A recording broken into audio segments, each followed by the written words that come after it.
তো এখানে আমি ব্যাগপত্র সব কিছু গুছিয়ে নিচ্ছি, টিফিন আর যা কিছু ছিল সব কিছু ব্যাগের মধ্যে ভালোভাবে গুছিয়ে রেখে দেখে নিচ্ছিলাম যে সব কিছু ঠিক আছে কি না।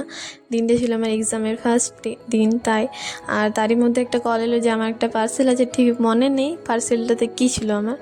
বাড়িতে এসে আমি সব কিছু নিয়ে পর মাকে প্রণাম করে পর বেরিয়ে পড়েছি যাওয়ার জন্য। তো যে পর কিছুক্ষণ আমি দাঁড়াই, এখনও দুজন আসবে তাদের জন্য, ওরা দুজন এসে গেছে, এখনও একজন বাকি আছে তার জন্য দাঁড়িয়েছে, ওইলে আমরা বেরিয়ে পড়বো। তো এখন বেরিয়ে পড়েছি যে এখনও আমাদেরকে 15 মিনিটের মতো রাস্তা সাইকেল করে যেতে হবে, ওখানে গিয়ে পর সাইকেল রাখবো, তারপর বাসে উঠবো। তো দেখতে থাকো, আমরা পৌঁছে গিয়েছি, এরপর সাইকেল রাখবো, তারপর বাসে উঠবে। বাসে ওঠার পর এই জায়গাটা খুব সুন্দর লাগছিলো দেখতে, সবুজে মোড়া একেবারে। আর কিছুটা রাস্তা আছে পৌঁছানোর জন্য, তো এটার পার্ট 2 দেখাচ্ছে পরের ব্লগে। আর যেখানে শেষ করছি, টাটা সবাইকে।